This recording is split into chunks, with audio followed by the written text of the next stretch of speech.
Buenas tardes, hermanos.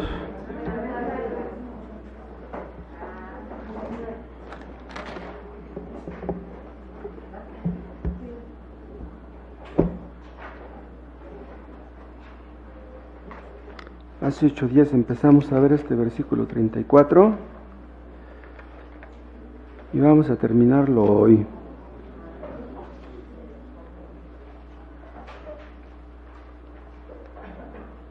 Este capítulo 8 es conocido por todos nosotros. Son versículos los que estamos viendo que son muy familiares. El problema de esos versículos es que por haberlos leído tanto, como quedamos por sentado de que los entendemos y los leemos de corrido, y como que ya no obtenemos mucho beneficio. Hay ocasiones en que leemos las escrituras o que escuchamos la predicación y parece como si no leyéramos, como si no escucháramos nada, como si no sacáramos provecho de lo que estamos leyendo, de lo que estamos escuchando. Creemos firmemente que este libro es la palabra de Dios. Es un libro que no se parece a ningún otro. Pero a veces leemos sin sacar ningún provecho, como si no fuera palabra de Dios. Si ustedes leen un libro de otra clase y no sacan provecho de leerlo, bueno, pues ¿qué importa eso? Querrán ustedes tal vez justificar el precio del libro. Se supone que un libro que ustedes compraron pues les va a entretener o les va a ilustrar un poco. Pero hermanos, esta es palabra de Dios. El Espíritu Santo hace así de repente que su palabra explote, ¡pum! De repente entendemos cosas que antes no habíamos entendido. En los grandes avivamientos del pasado, Dios hacía que su palabra resurgiera con poder, como si su palabra hubiera estado olvidada, encapsulada, encerrada durante mucho tiempo. El Espíritu Santo de repente hace que la palabra de Dios lleve fruto. Hay un versículo en un salmo donde dice: Dios envió su palabra y los sanó y los libró de su ruina. Envió su palabra. ¿Hará algo Dios hoy que no hizo antes en nosotros? Dios puede enseñarnos en un momento dado así lo que no aprendimos antes.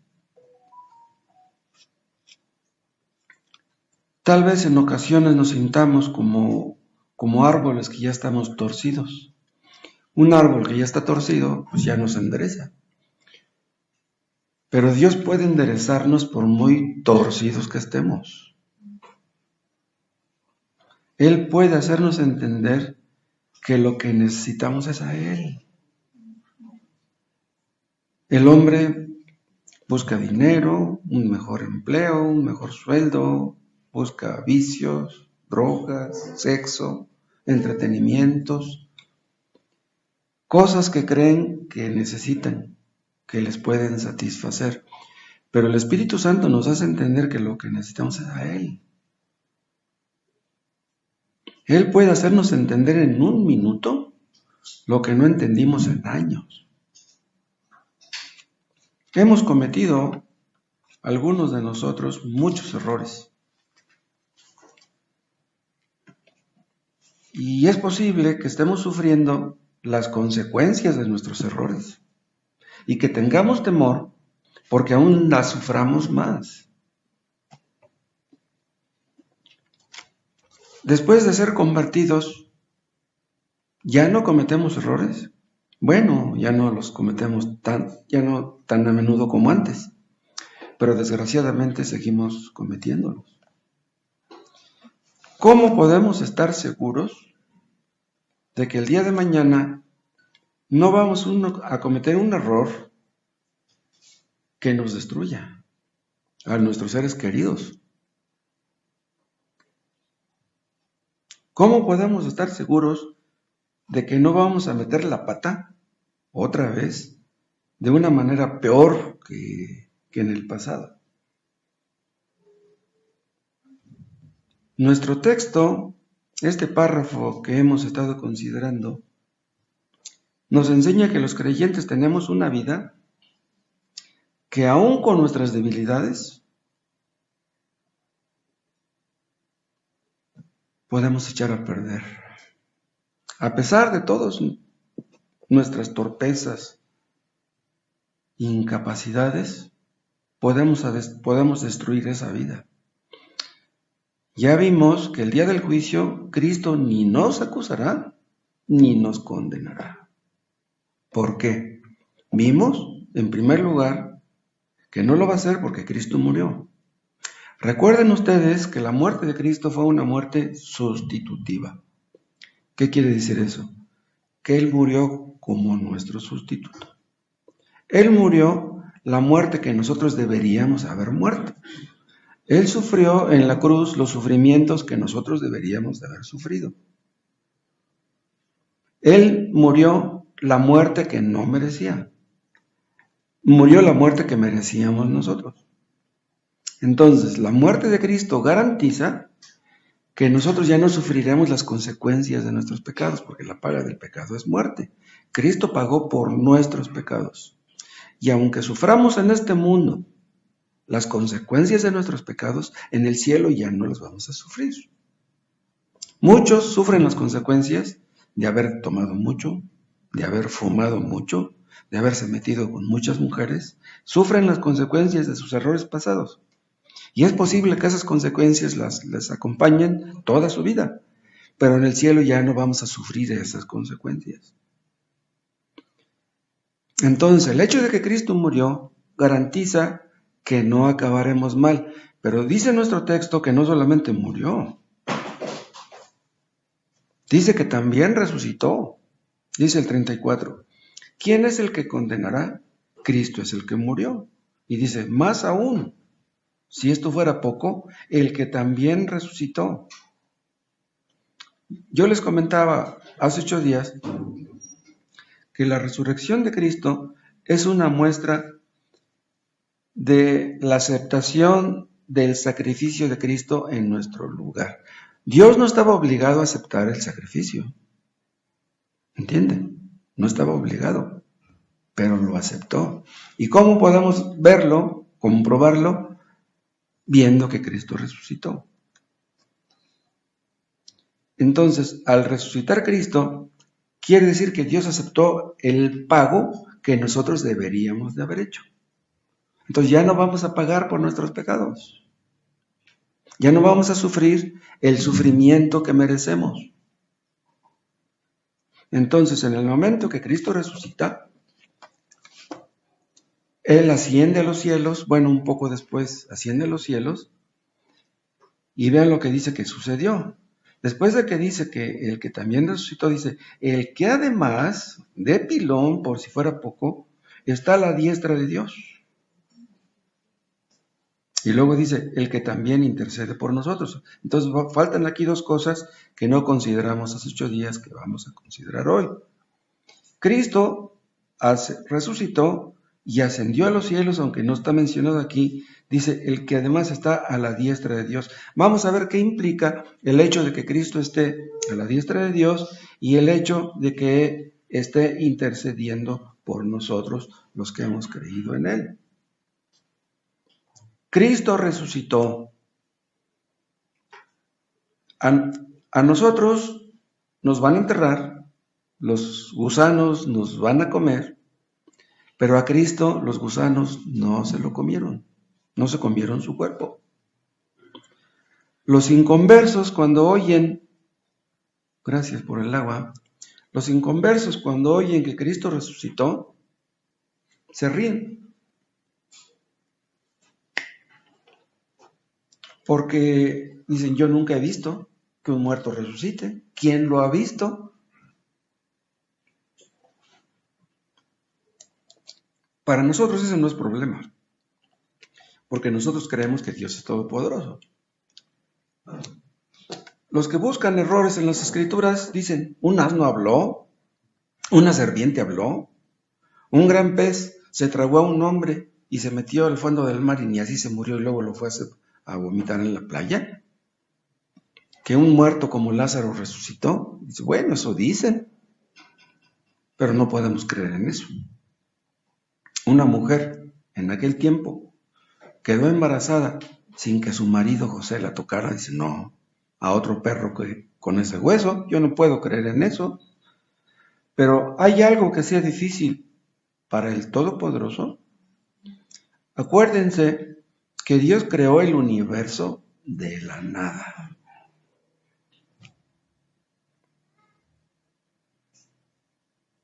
Si ustedes le dicen a un arquitecto, a un ingeniero, a unos albañiles que construyan una casa, tienen que darle todos los materiales necesarios. Para construir el universo, Dios, ¿qué materiales usó? No usó ninguno. ¿Quién puede entender semejante cosa?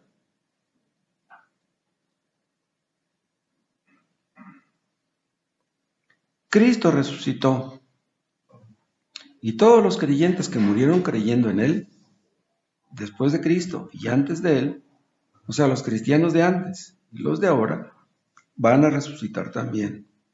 Los cuerpos, el día de la resurrección, volverán a unirse con las almas, con los espíritus. O sea, los cuerpos que estuvieron dormidos durante siglos, durante miles de años, se levantarán y se unirán con su espíritu. Todo ojo lo verá, todo mundo lo podrá ver. Entonces Cristo murió y resucitó. Y está, dice nuestro texto, a la diestra de Dios. Esto habla de su ascensión. Cuando muere un ser querido, un padre muy querido, ¿qué dicen los hijos? Nuestro padre se murió, pero él vive todavía entre nosotros. Sentimos como si no hubiera muerto. Dicen algunos, Pedro Infante murió, pero todavía vive. Dice, vive en nuestros corazones. Pero ¿es así que Cristo está entre nosotros? No, Él está de una manera muy diferente. Acuérdense ustedes que Cristo, antes de morir, les advirtió muchas veces a sus discípulos que iba a morir, que iba a sufrir, que lo iban a agarrar los judíos y lo iban a matar. Pero antes de que eso ocurriera, ¿se acuerdan ustedes que está en Getsemaní orando? Y una cosa que le dice al Padre es, glorifícame delante de ti con la gloria que yo tuve antes de que el mundo fuese. Entonces, cuando Cristo está sentado a la diestra de Dios, quiere decir que Dios escuchó esa oración. Está sentado a la diestra quiere decir que Cristo está glorificado con la misma gloria que tenía antes. Entonces vean, antes de venir al mundo, Cristo estaba sentado a la diestra de Dios. Viene al mundo, muere, resucita y vuelve a sentarse a la diestra de Dios.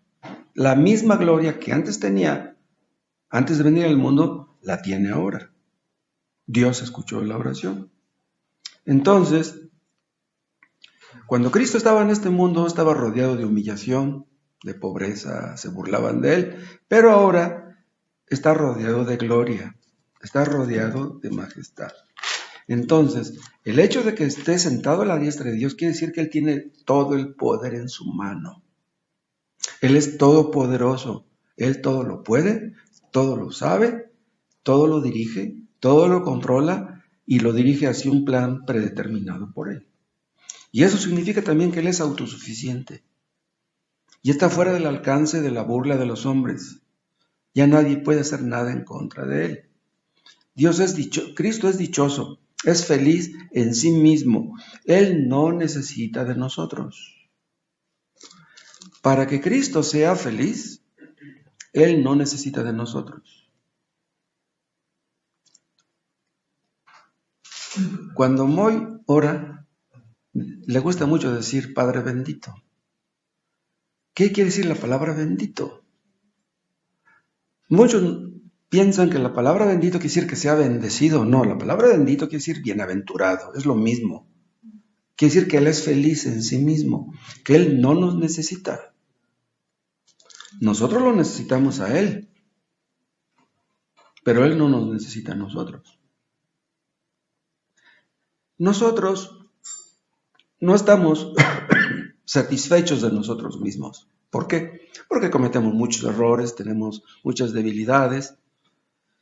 Quisiéramos tener cosas que no tenemos y por lo mismo no estamos satisfechos. Pero Cristo está satisfecho en sí mismo.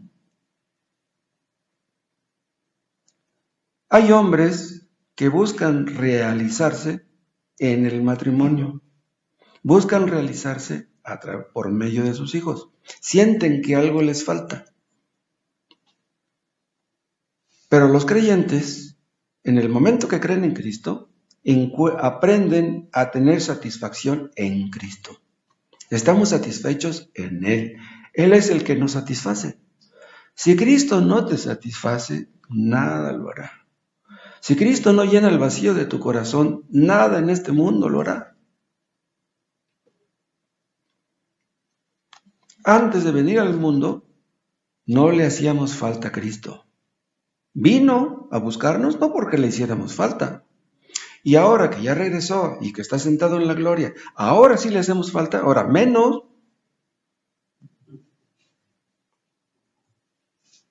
En una ocasión Cristo les dice a sus discípulos, dice, después de haber hecho lo que tienen que hacer, digan siervos inútiles somos, porque lo que teníamos que hacer, hicimos. ¿Se acuerdan de ese texto? Ese texto parece como una grosería. ¿Cómo? Que los creyentes somos siervos inútiles. Vean, en una gran empresa, diríamos que los barrenderos no son importantes. Pero los barrenderos en una empresa cumplen con su papel, cumplen con su función. Una empresa tiene que estar limpia. Un barrendero en una empresa que hace bien su trabajo, pues debería sentirse orgulloso, cumplir bien con su papel, y etc. Entonces, a un barrendero no le puede decir su patrón, tú eres un siervo inútil. ¿Qué pasó, jefe? ¿Cómo que inútil? Pues mire, brillan en los pisos, pues estoy cumpliendo con mi papel. ¿Cómo me dice usted que soy un inútil? Pero ¿por qué Cristo dice que nosotros somos siervos inútiles? Él mismo lo explica, porque lo que teníamos que hacer hicimos. Pero eso no responde la pregunta. ¿Por qué somos siervos inútiles? Vean, el dueño de una empresa algo gana si los barrenderos barren bien. Pero ¿qué se gana Dios? ¿Qué se gana Cristo si nosotros hacemos nuestro trabajo? Él no gana nada. Si nosotros cumplimos con nuestro deber como creyentes, los que ganamos somos nosotros, no Él. Somos los beneficiados nosotros y nuestros semejantes cuando evangelizamos. Pero Dios no gana nada. Muchos no quieren servir a Dios. Si una persona no quiere servir a Dios, ¿qué pierde Dios? ¿Pierde algo? Los que no quieren servir a Dios, ellos son los que pierden. Para eso nos creó Dios. Y si no queremos servir a Dios, somos los únicos perdedores. Cuando Cristo andaba en este mundo, Él necesitaba descansar, se cansaba, necesitaba comer, le daba hambre, pero ahora no necesita de nada. Todo le pertenece. Entonces, cuando llegamos a creer en Cristo, cuando llegamos a confiar en lo que Él hizo en la cruz, entendemos que la fuente de satisfacción, la verdadera fuente de satisfacción, la tenemos en Él. Entonces, si estamos en Cristo, si hemos creído verdaderamente en Él, no necesitamos de nada para estar satisfechos. Él es lo que llena el vacío de nuestro corazón, lo que nada puede llenar. Hay hombres que están con un mal semblante, con una mala cara, y nomás se toman una copa y como que se les ilumina la cara. Nomás se fuman tantito la marihuana y se ponen a reír. ¿Por qué? Porque necesitan de eso para estar contentos. ¿Qué es lo que necesitamos nosotros para estar contentos? Si Él no nos satisface, nada lo hará. Entonces, vean, los que estamos satisfechos en Cristo, tenemos algo que los millonarios no tienen. En este mundo, nada satisface plenamente. Tengas lo que tengas, y por mucho que tengas, tú vas a sentir que algo te falta. ¿Qué es lo que te falta? Es Cristo. Es grandioso todo lo que implica el hecho de que Cristo esté sentado a la diestra de Dios. Todo su poder, toda su gloria a favor nuestro.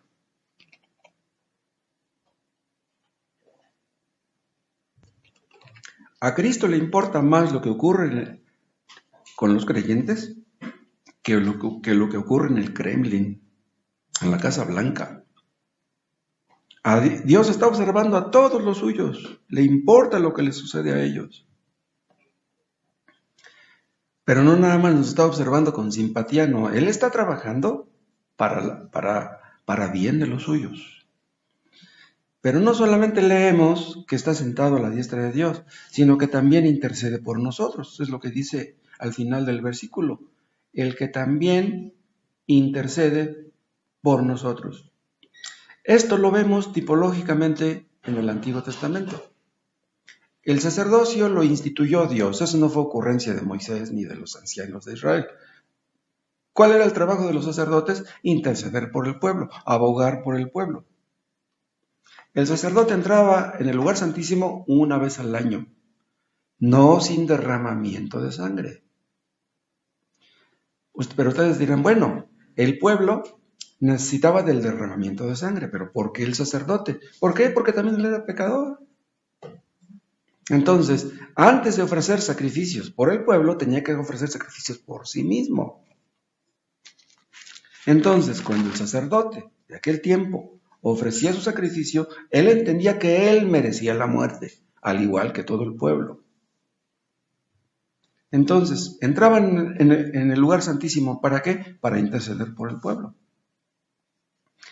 Ustedes conocen el libro de Hebreos. El autor de este libro compara a Cristo con los sacerdotes del Antiguo Testamento y dice, entre otras cosas, que el sacerdocio de Cristo es superior al de aquellos sacerdotes. Lo compara, ¿sí? Pero muy diferentes el uno del otro.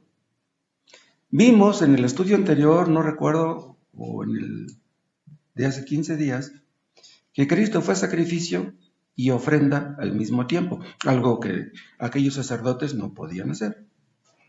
Cristo presentó su propia sangre en sacrificio, su cuerpo, para redimirnos, para ofrecer una redención eterna por todos los que creerían en Él.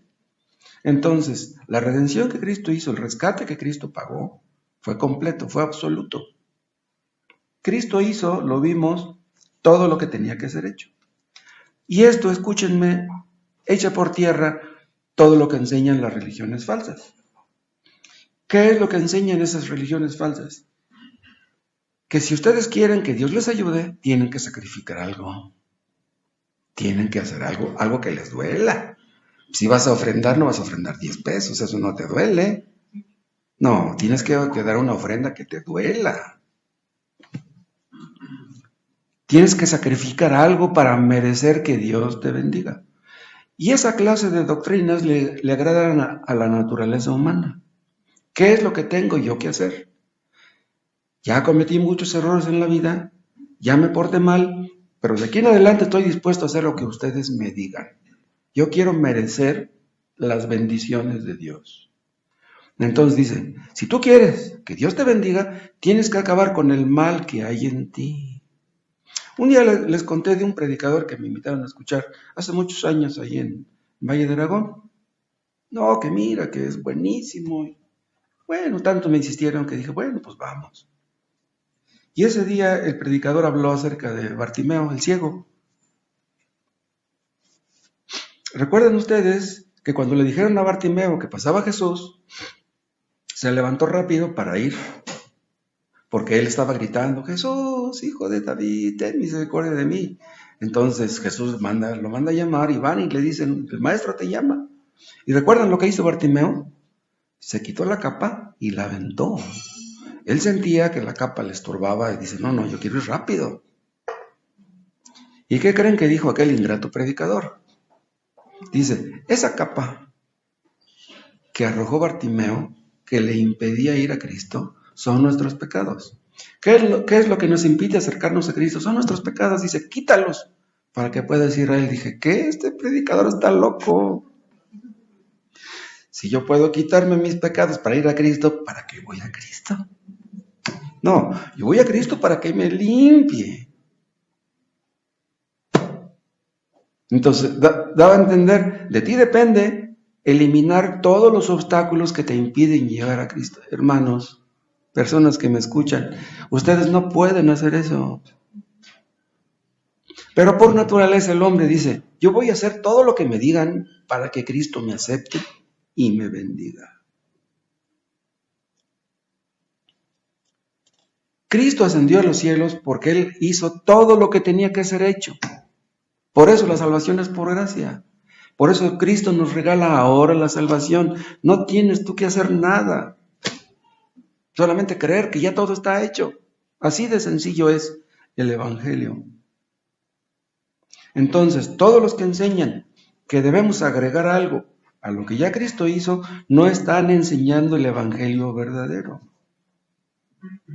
Si ustedes se topan con un testigo de Jehová, con un mormón, con un adventista, e incluso con un pentecostés, si tú le dices a una de estas personas que ya eres salvo y que no puedes perder tu salvación, se van a reír de ti.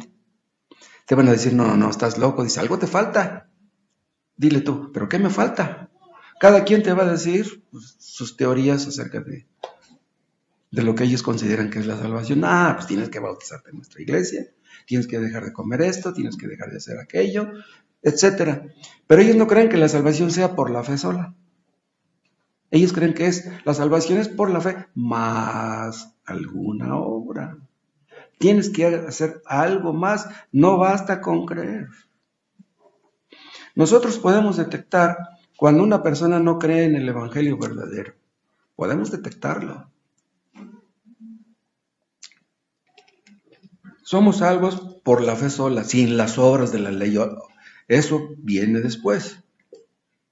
Las obras de un creyente no son para ganar nuestra salvación, son para demostrar que ya somos salvos, que es muy diferente. Cristo está sentado a la diestra de Dios. ¿Qué demuestra esto? Vean, ¿qué significa esto? Vean en Efesios, en el capítulo 1.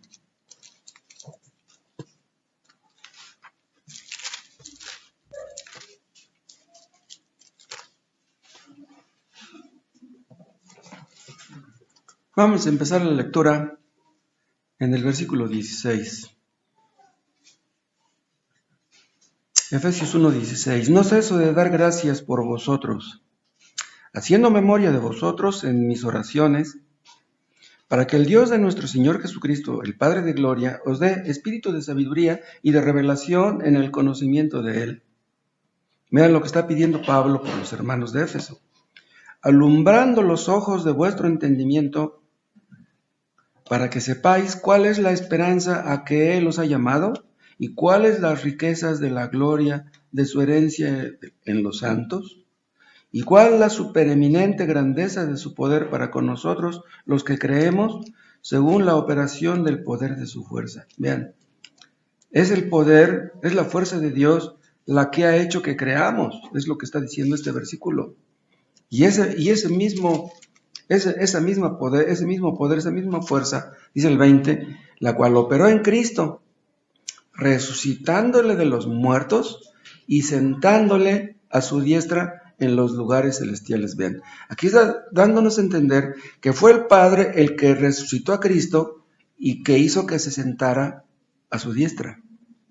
Pero vimos hace 8 días que Cristo resucitó porque quiso. Él tomó la decisión de dar su vida, Él decidió morir y Él decidió resucitar. ¿Por qué? Porque Él es tan Dios como el Padre.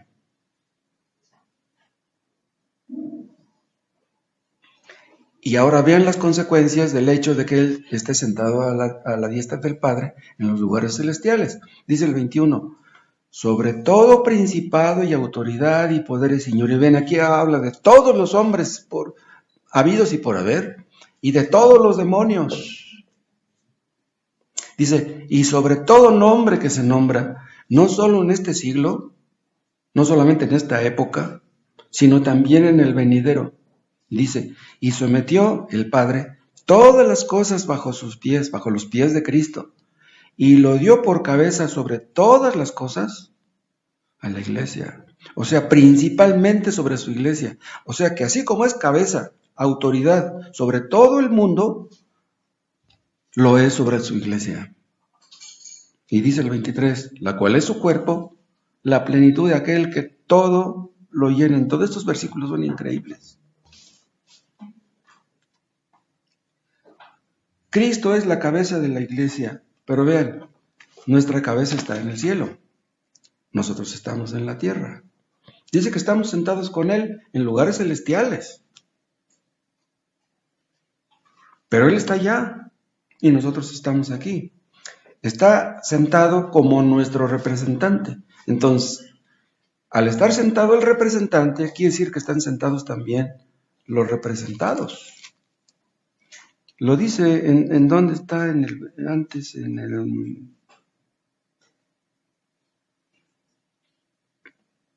vean en el versículo 3, 1:3. Bendito sea el Dios y Padre de nuestro Señor Jesucristo, que nos bendijo con toda bendición espiritual en los lugares celestiales en Cristo.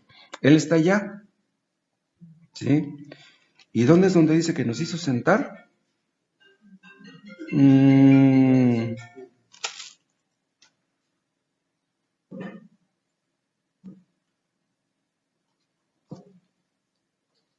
Ayúdenme a encontrar ese texto, no lo apunté. Que nos hizo sentar en lugares celestiales. Efesios 1:3. No, dice que nos bendijo. No, pero que nos hizo sentar. 1:20. No, ahí dice que sentó a Cristo a su diestra, los lugares celestiales. Pero ¿en dónde está? Donde nos hizo sentar a nosotros. Bueno, lo encontraré y luego se los muestro. Aquí está, 2:6. Vean el 5, 2:5. Aún estando nosotros muertos en pecados, vean, nos dio vida juntamente con Cristo. O sea, cuando Cristo resucitó, nos dio vida junto con Él, o sea, como nuestro representante. Dice, por gracia sois salvos. Aquí habla de que Él resucitó y es garantía de que nosotros resucitaremos. Y dice el 6, y juntamente con Él nos resucitó. Bien, resucitó nuestro representante, resucitamos junto con Él. Dice, y asimismo nos hizo sentar en los lugares celestiales con Cristo Jesús. Vean, está sentado Cristo allá y nos hizo sentar a nosotros junto con Él. La cabeza está allá y nosotros estamos aquí. Pero el hecho de que estemos aquí, sufriendo, necesitados, enfermos, con aflicciones, eso no quiere decir que Cristo no sea nuestro representante. ¿Sí? No, Él está allá, es nuestro representante y está dirigiéndolo todo lo que nos acontece para su gloria en nuestras vidas.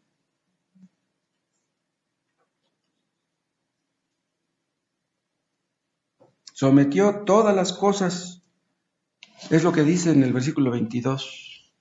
Sometió el Padre todas las cosas bajo sus pies. Entonces, en un sentido, todas las cosas también están bajo nuestros pies. Cristo venció, nosotros en Él vencemos también.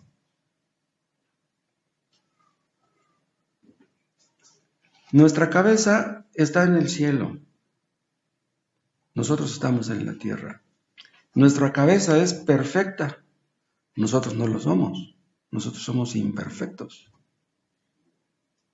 En el versículo 19 habla de la supereminente grandeza de su poder. ¿De quién es esta supereminente grandeza del poder? Es de Cristo. ¿Sí? Pero vean, a nosotros nos falta poder. A la iglesia de Cristo le falta poder.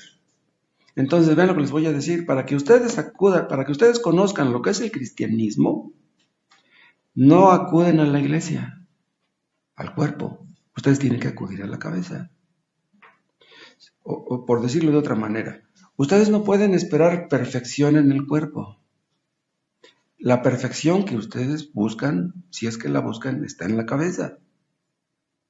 El poder está en la cabeza. La autoridad está en la cabeza. Entonces, todos los que ponen sus ojos, sus esperanzas, sus expectativas en el cuerpo, acabarán frustrados, acabarán decepcionados. Nosotros no somos lo que deberíamos ser, pero Cristo es lo que debe ser. ¿Quién debe ser? Nosotros, cuando estamos en el púlpito, tal vez digamos una palabra que no es correcta, que no es apropiada. Nosotros los que predicamos no somos lo que debiéramos. Y es por eso que los invitamos a poner sus ojos en Cristo, en la cabeza. Pero un día, nuestra cabeza se unirá al cuerpo. Y entonces Él será el todo en todo. Vean en Filipenses, en el capítulo 2, está ahora Cristo en el cielo. Y vean lo que ocurrió, aquí lo dice el apóstol en Filipenses 2, 8, a partir del 8, 2, 8. Y estando en la condición de hombre, se humilló a sí mismo, haciéndose obediente hasta la muerte y muerte de cruz. Por lo cual Dios también le exaltó hasta lo sumo, quiere decir hasta lo más alto, y le dio un nombre que es sobre todo nombre, para que en el nombre de Jesús se doble toda rodilla de los que están en los cielos y en la tierra y debajo de la tierra. Aquí podemos ver la exaltación de Cristo en el versículo 9. Él está por encima de todo y de todos. Él tiene toda la autoridad. Él es el Señor. Él tiene todo el poder. Pero nosotros a veces nos sentimos muy débiles. Él es el Señor, pero nosotros somos esclavos. Somos siervos. Él está sentado, pero nosotros estamos trabajando. Y a veces sentimos que nuestro trabajo pudiera ser muy pesado. Cristo es nuestro representante, nuestro mediador. Y es por eso que dice Pablo en Romanos 8 que intercede por nosotros. Un mediador es lo mismo que un intermediario. Es quien nos mete el hombro. Cristo está lleno de poder y de autoridad. Para beneficio de Él, no. Su poder y su autoridad son para beneficio de su iglesia. Todo lo que Cristo está haciendo ahora, porque el hecho de que esté sentado no quiere decir que ya no esté haciendo nada. Quiere decir que todo lo que está haciendo lo está haciendo por nosotros, para nosotros. Y por lo mismo, si Él es por nosotros, nadie contra nosotros, como vimos. Vean otro texto que también arroja un poco de luz acerca de esto mismo en Hechos, en el capítulo 5.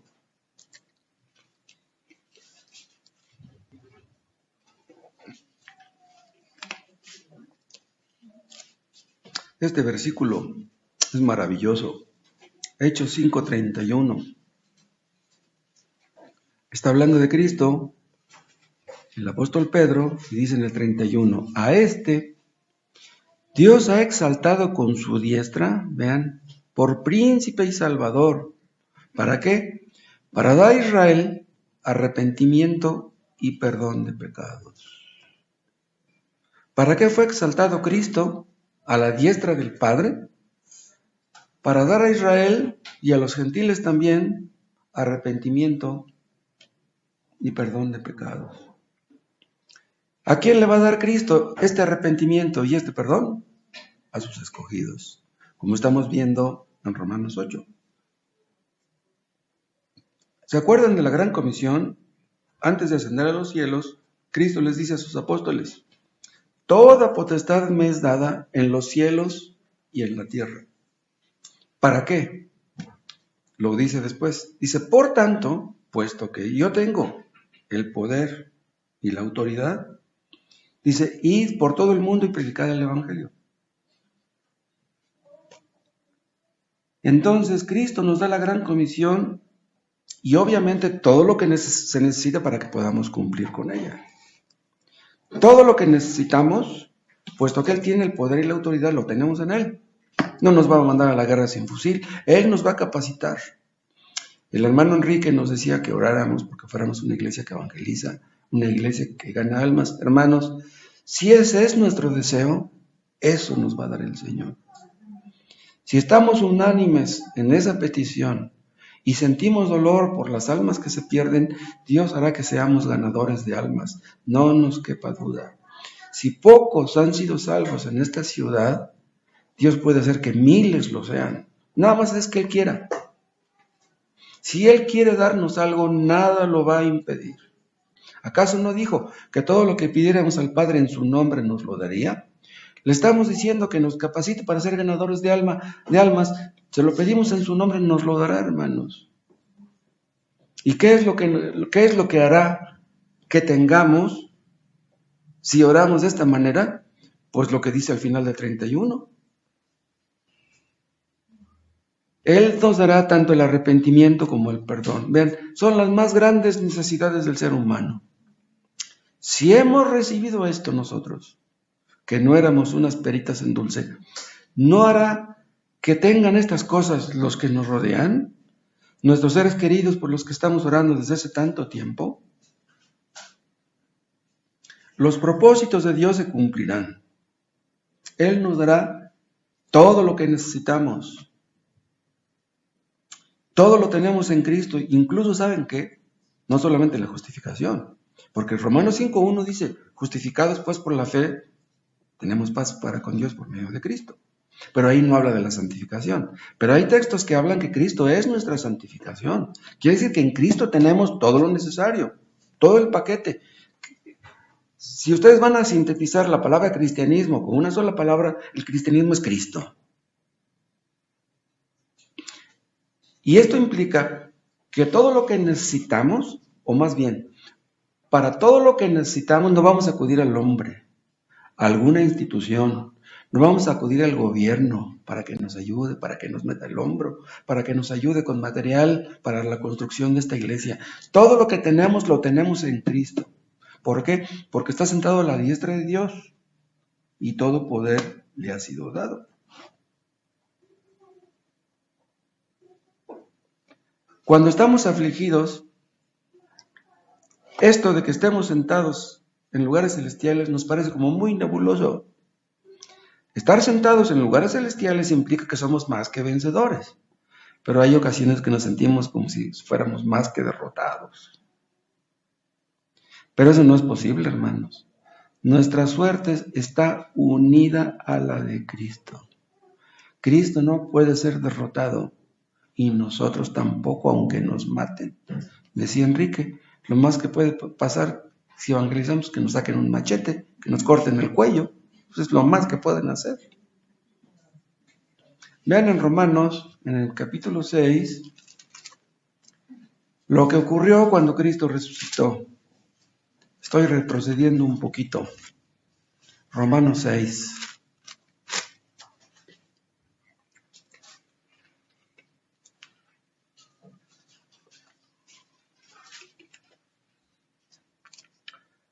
Romanos 6:9. No vean el 8. Y si morimos con Cristo, creemos que también viviremos con Él. Cristo murió y resucitó, pues nosotros viviremos con Él. Sabiendo que Cristo, habiendo resucitado de los muertos, ya no muere. O sea, ya murió una vez, ya no puede morir otra. ¿Saben ustedes que cuando Cristo venga por segunda vez, los hombres tratarán de matarlo otra vez? ¿Sí? Eso sucederá en la batalla de Armagedón. Todas las naciones se confabularán para acabar con Cristo. Pero ya lo hicieron una vez, pero no podrán hacerlo por segunda vez. Dice, la muerte ya no se enseñorea más de él. Y dice el 10, porque en cuanto murió, al pecado murió una vez por todas.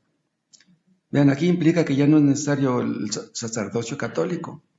Murió una sola vez, ya no son necesarias las misas. Las misas son algo, es pura incredulidad. Murió una vez por todas, ya no va a morir de nuevo. No necesitamos que Cristo esté muriendo constantemente. Su sacrificio fue único e irrepetible. Dice, más en cuanto vive, para Dios vive. Para los hombres podrá pensar que está muerto. No, para Dios está vivo y para nosotros también. Entonces, es por lo que Cristo hizo que la muerte ni se puede enseñorear de Él, ni tampoco de nosotros. Yo dije, los gusanos nos van a comer, pero vamos a resucitar, eso está garantizado, para vivir para siempre con Cristo. Un día todos los creyentes nos vamos a levantar del polvo y nuestros ojos le verán. Los creyentes que murieron hace miles de años. El pecado, después de ser convertidos, aún mora en nosotros, pero ya no nos puede dominar como antes. Y es por eso que dice en Romanos 6, en el versículo... ¿Dónde dice que no se enseñoreará de nosotros? 14. 6:14. Porque el pecado no se enseñoreará de vosotros, pues no estáis bajo la ley, sino bajo la gracia. Y resulta que la palabra gracia habla de un poder que es más grande que el poder del pecado. El pecado nos dominaba antes. El pecado domina a todos los inconversos, pero a los creyentes ya no los puede dominar, porque Cristo rompió el dominio del pecado sobre ellos. El pecado nos fastidia, el diablo nos acosa, nos incita, pero ya no puede dominarnos como antes. Caeremos tal vez, pero nos levantaremos con el poder de Dios.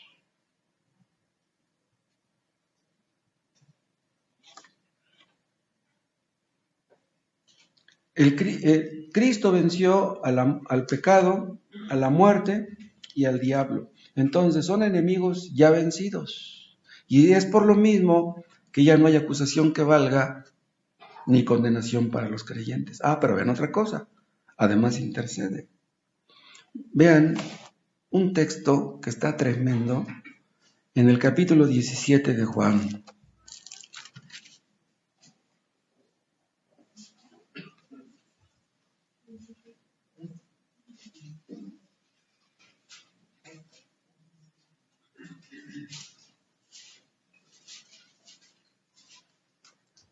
Está Cristo orando un poco antes de ser arrestado, un poco antes de morir. Vean lo que dice en el versículo 1, Juan 17:1. Estas cosas habló Jesús, y levantando los ojos al cielo dijo, Padre, la hora ha llegado. Glorifica a tu Hijo para que también tu Hijo te glorifique a ti. ¿Cómo sería esta glorificación? Después de la resurrección. O sea, murió, resucitó y después de esto Él fue glorificado, para que estando allá le glorificara, así como le había glorificado aquí. Y luego habla de todos los escogidos, dice en el 2, como le has dado potestad sobre toda carne, para que dé vida eterna a todos los que le diste. Vean, Cristo no le da vida eterna a todo el mundo. ¿A quiénes le da vida eterna? A los que el Padre le dio al Hijo. Vean, si Cristo quisiera darnos vida eterna a todos, lo haría, pero no lo hará. Dice, le has dado potestad sobre toda carne. La palabra potestad habla de poder y de autoridad. Nadie puede impedir que Dios salve a una persona. Si Él quiere salvar a alguien, ya está hecho.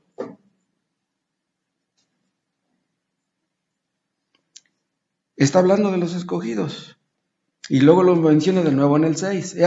He manifestado tu nombre a los hombres que del mundo me diste. Habla que he manifestado tu poder, tu misericordia, tu bondad. Dice, a los hombres que del mundo me diste. No a todos.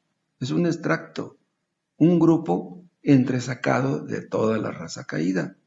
Tuyos eran desde la eternidad, dice, y me los diste.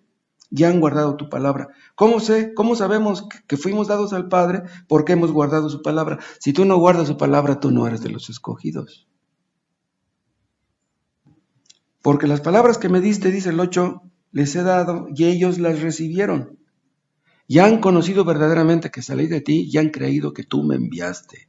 Estos versículos son tremendos. Ahora vean el 9, aquí quería llegar. Yo ruego por ellos, ven, aquí habla de la intercesión de Cristo, de la intercesión sumo sacerdotal. Dice, yo ruego por ellos. ¿Por quiénes? Por los escogidos, por los que el Padre le dio. Dice, no ruego por el mundo. Vean, Cristo no ruega por el mundo. Cristo no ruega por los inconversos. Cristo ruega por los suyos. Y dice, sino por los que me diste porque tuyos son. Si Cristo intercediera por todo el mundo se salvaría. Este versículo es para ponernos los pelos de punta.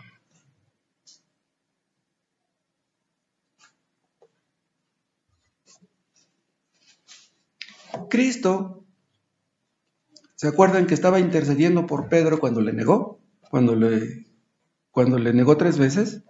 Dice, Satanás te ha pedido para zarandearte como a trigo, mas yo rogaré por ti para que tu fe no falte. Entonces, en medio de la negación de Pedro, Cristo estaba intercediendo por él para que su fe no dejara de existir. Entonces, la fe de Pedro llegó a un nivel muy bajo. Tan bajo era aquel nivel que Pedro estaba actuando como si fuera un inconverso. La fe de un creyente puede llegar a un nivel tan bajo que puede actuar hasta ese punto. Pero la fe de Pedro no colapsó totalmente porque Cristo estaba intercediendo por él. Ahora vean, ¿por qué Cristo no intercedió por Judas Iscariote? Después de que Judas Iscariote traicionó a Cristo, si Cristo hubiera intercedido por él, él hubiera sido perdonado. Pero Cristo no intercedió por Judas, porque él no era de los escogidos. Por eso. Vean en Hebreos, en el capítulo 7.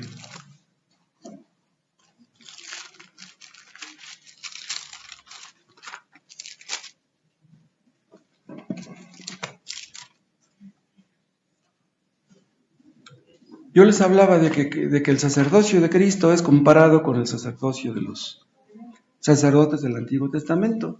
Vean 7:23. Hebreos 7:23.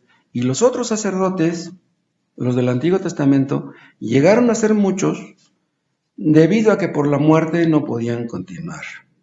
O sea, aquellos sacerdotes cuando se morían, pues otro los reemplazaba.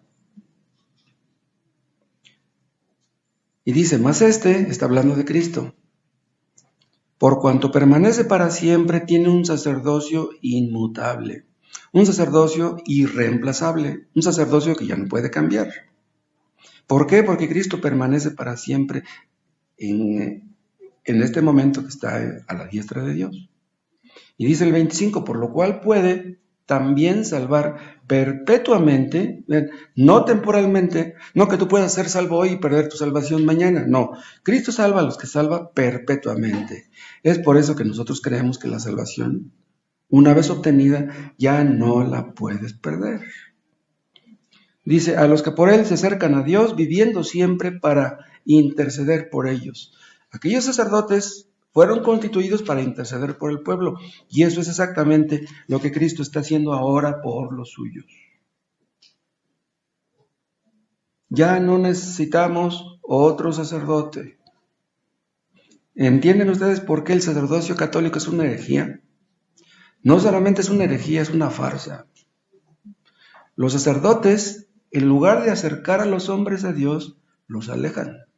En lugar de meterles el hombro para con Dios, como hacían aquellos sacerdotes, hacen lo contrario. Vean 1 Timoteo, capítulo 3.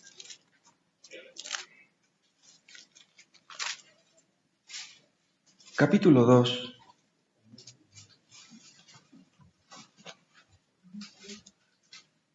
Primera de Timoteo 2, 2:5. Porque hay un solo Dios y un solo mediador entre Dios y los hombres. Vean, un solo mediador. Recuérdense que la palabra mediador significa intermediario. ¿Quieren ustedes acercarse a Dios? La única forma como pueden hacerlo es a través de Cristo. No hay otro nombre bajo el cielo. No hay otro. 2:5. Porque hay un solo Dios y un solo mediador entre Dios y los hombres, Jesucristo hombre. Jesucristo es el único mediador porque Él era tanto Dios como hombre. Como Dios representaba a los hombres delante de Dios y como hombre representaba a Dios delante de los hombres. O sea, Cristo es el único que nos puede meter el hombro delante de Dios. Los romanistas dicen que Cristo es mediadora al igual que Cristo. O sea, que Cristo nos puede meter el hombro al igual que Cristo. Dicen que porque es la madre de Dios. Pero vean, nosotros creemos que Cristo pagó por nuestros pecados en la cruz. Somos perdonados por lo que Él hizo, no por lo que nosotros hacemos. Pero supongamos que la Virgen María hubiera muerto crucificada, que en una cruz hubieran puesto 4 cruces ahí, los 2 ladrones, a Jesús y a María. ¿Nos hubiera servido a nosotros de algo si ella hubiera muerto crucificada? ¿De qué nos hubiera servido? La Virgen María era una mujer santa, pero su sangre era igual que la sangre de todas las mujeres mortales. Pero Cristo era Dios y hombre. Él era el único cualificado o calificado para ser nuestro mediador. La Virgen María no puede, mucho menos San Judas Tadeo.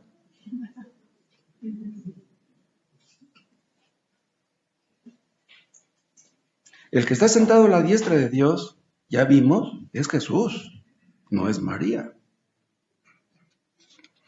La vida que Cristo da, yo les mencionaba hace un rato, la vida que Cristo da a los suyos es eterna. Él es eterno. Su sacerdocio es eterno. Su sacerdocio es inmutable porque Él mismo es inmutable. Entonces, ¿será posible que Dios nos regale la salvación y luego al primer pecado que cometamos nos la quite? Porque según algunos dicen, ya Dios te perdonó. Pero si de aquí en adelante vuelves a pecar, Dios te quita la salvación. ¡Wow! Entonces, Cristo pagó por mis pecados que cometí antes de ser convertido. Y los que cometa a partir de ahora, ¿cómo lo voy a hacer? ¿Voy a pagar yo? Cristo pagó en la cruz por los pecados de los creyentes pasados, presentes y futuros. Por todos nuestros pecados.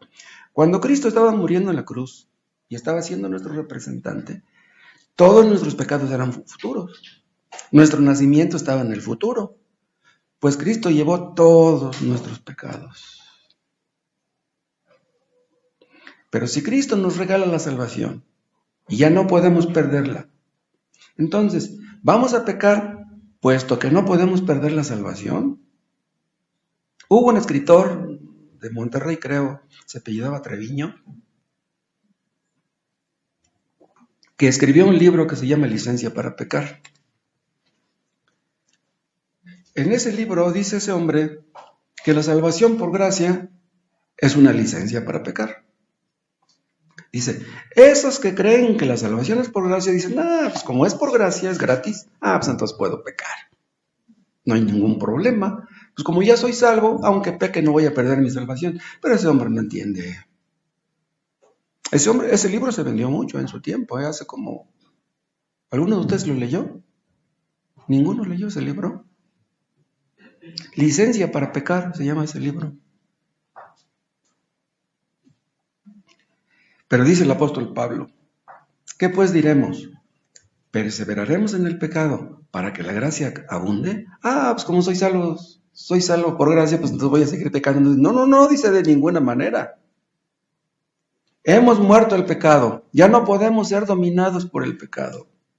Si estamos unidos con Cristo, nuestra vida está ligada a la de Él. Tenemos un nuevo corazón, se supone que ya no queremos pecar. Los deseos de Cristo son los nuestros, aunque de una manera imperfecta. ¿Cómo podemos detectar cuando una persona es cristiana de veras? Cuando ya no quiere pecar. ¿Realmente tú ya no quieres pecar?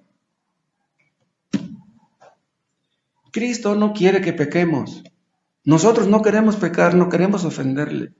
Ahora, los cristianos Tenemos miedo de pecar, porque pecando podríamos perder nuestra salvación. No. No pecamos porque tengamos miedo de perder la salvación. No pecamos porque lo amamos. No queremos ofenderle.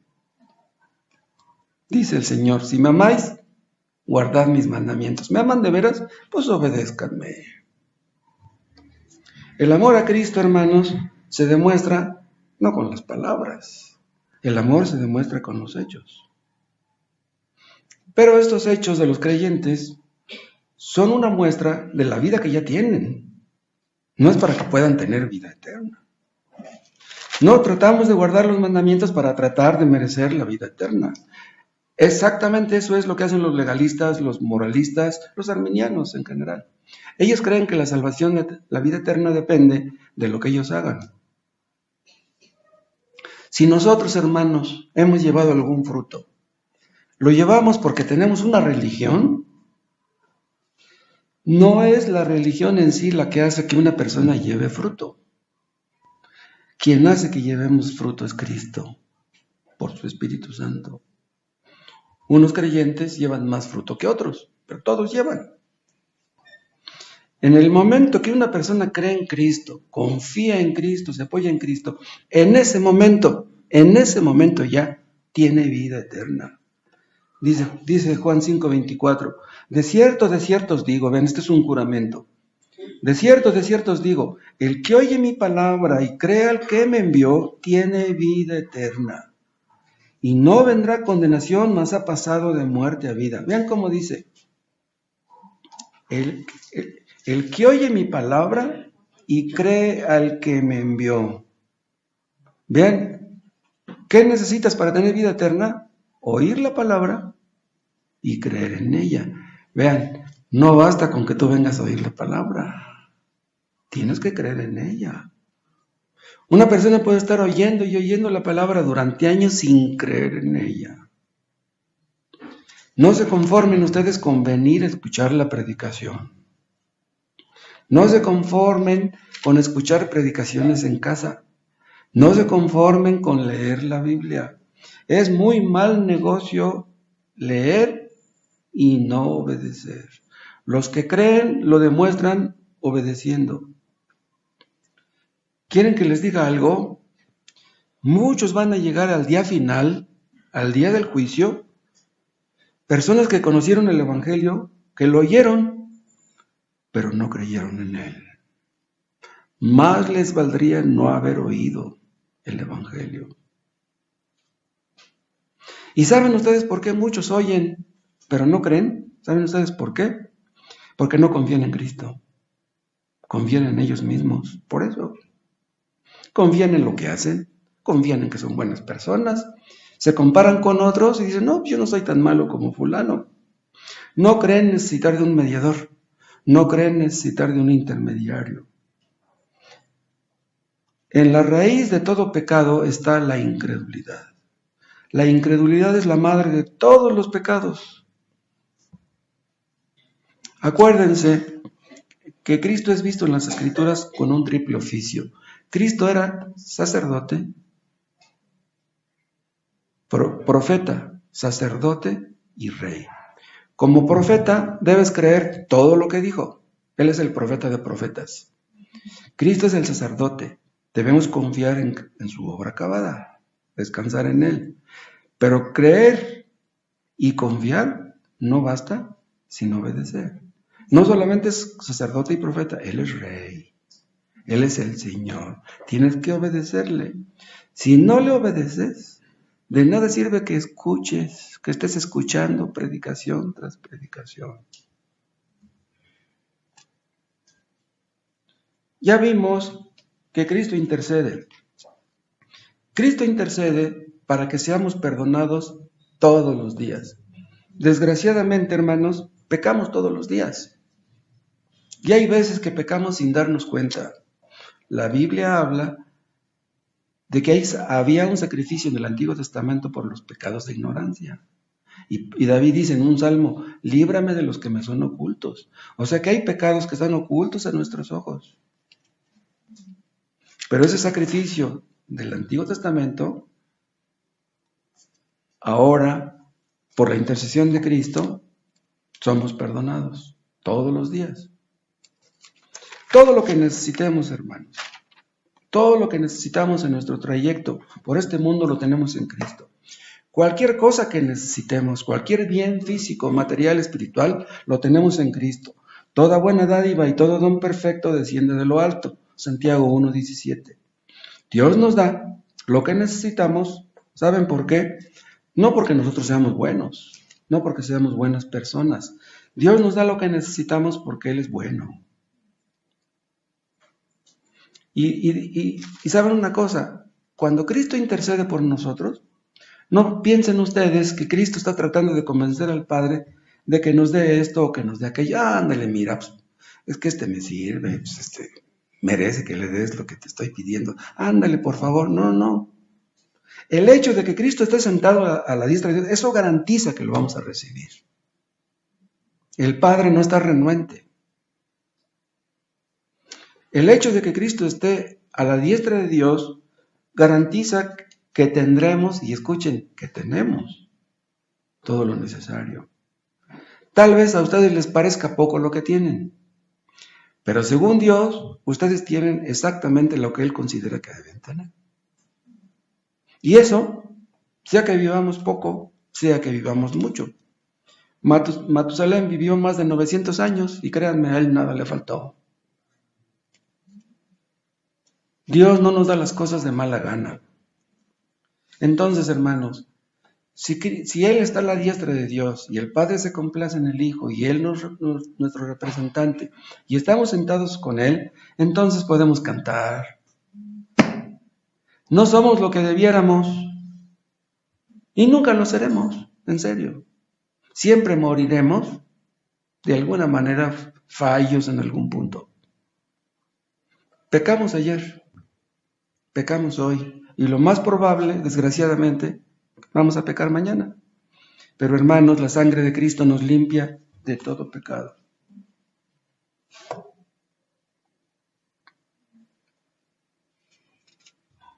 Hay un salmo que dice, Jehová es mi pastor. Pero nosotros sabemos quién es nuestro pastor, el que dio su vida por las ovejas. Cristo es nuestro pastor. Entonces, algunos aprenden de memoria ese salmo y dicen, Jehová es mi pastor y nada me faltará. Nosotros podemos decir también, Cristo es mi pastor y nada me faltará. Si creemos que algo nos falta, hermanos, hablemos con Él.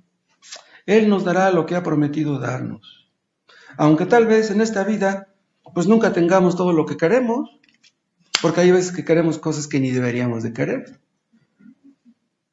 Muchas veces deseamos cosas que no deberíamos.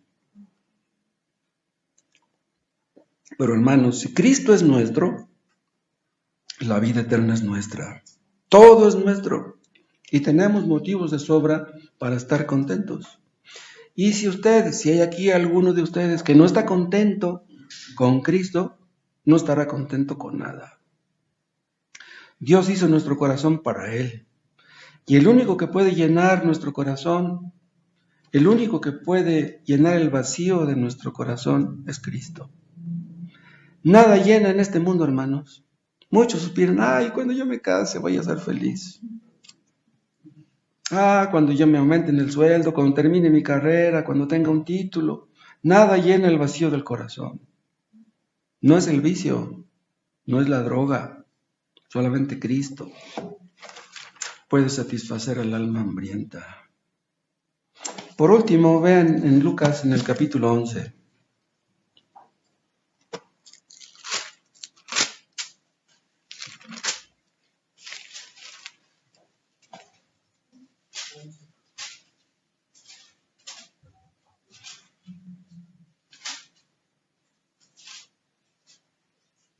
Aquí habla Jesús en el versículo 9, Lucas 11:9, y dice, y yo os digo, pedid y se os dará, buscad y hallaréis, llamad y se os abrirá, porque todo aquel que pide recibe, y el que busca halla, y al que llama se le abrirá. Y vean, para reafirmar lo que está diciendo, para corroborarlo, para enfatizarlo, vean lo que dice en el 11. ¿Qué padre de vosotros, si su hijo le pide pan, le dará una piedra? ¿O si pescado en lugar de pescado le dará una serpiente? ¿O si le pide un huevo le dará un escorpión? Pues si vosotros, siendo malos, sabéis dar buenas dádivas a vuestros hijos, ¿cuánto más vuestro Padre Celestial dará el Espíritu Santo a los que se lo pidan? Hermanos, nosotros como padres quisiéramos lo mejor para nuestros hijos. Yo me pregunto, ¿cómo se sentirá un padre que ve que sus hijos necesitan comer y no puede darle más que puros frijoles? ¿Cómo se sentirá un padre que ve que los amiguitos de sus hijos todo lo tienen lujos y comodidades, ropa buena, zapatos, tenis nuevos, y sus hijos andan sufriendo?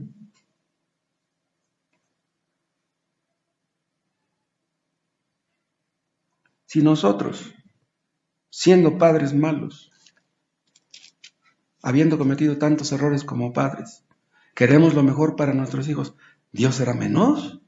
¿Será posible que Dios nos abandone y nos deje morir solos y etcétera?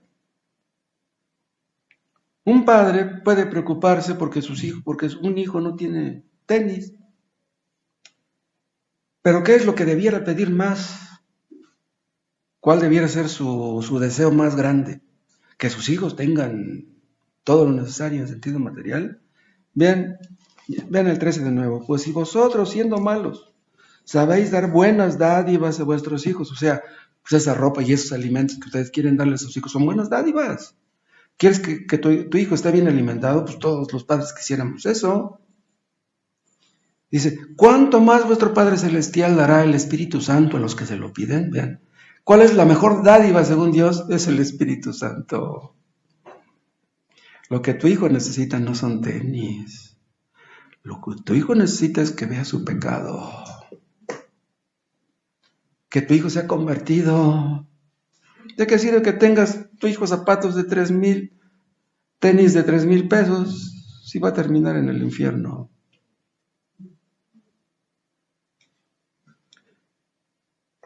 Nosotros los creyentes necesitamos el Espíritu Santo para que nos santifique. Los inconversos necesitan al Espíritu Santo para que les salve, para que la palabra explote, para que la palabra penetre. Tú estás en peligro si no eres cristiano. Si tú estás en Cristo, tú estás en peligro. Pídele a Dios que te muestre el pecado. Pídele a Dios que tu Espíritu Santo te muestre tu pecado, que te muestre cuál es tu verdadera necesidad. Tu verdadera necesidad no es la que tú piensas. El problema más grande de la humanidad es el pecado. Que Dios te dé, que Cristo te dé, puesto que está en el trono, tanto el arrepentimiento como el perdón. Que nos limpie a todos. Que nos dé un corazón nuevo. Que nos libre de un corazón insensible, duro, egoísta. Cristo prometió estar con nosotros todos los días. ¿Saben qué es lo que hace el Espíritu Santo? Nos hace conscientes de la presencia de Cristo. Dice uno de los pasos de Alcohólicos Anónimos, el 11º, dice, procuramos a través de la oración y de la meditación tener un contacto consciente con Dios. Un contacto consciente con Dios. ¿Cómo podemos estar seguros de que Él existe? Yo tengo un contacto consciente con mi esposa, pues le pongo mi mano en su hombro, pues digo, aquí está mi viejita. ¿Sí? No tengo duda de que ahí está. ¿Cómo podemos estar seguros de que ahí está Dios? De que Él nos escucha. Tienes que venir a Cristo.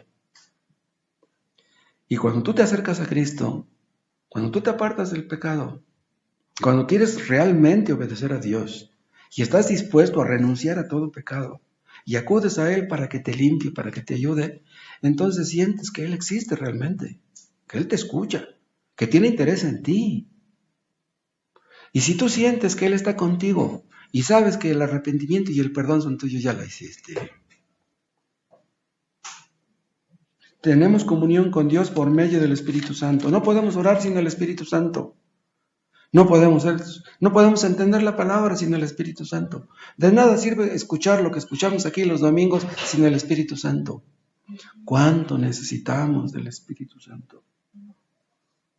Ahora tenemos un contacto consciente con Cristo por medio de la fe, pero va a llegar el día en que nuestros ojos lo mirarán. Y entonces nuestras manos lo van a tocar a Él. Nuestros ojos lo mirarán y nuestras manos lo tocarán. Que así sea en el caso de todos. Te damos gracias por tu palabra, Padre. Que sea de bendición para todos. Solo tú puedes hacer eso. Que tu palabra penetre y obre. Te lo pedimos en el nombre de Cristo. Amén.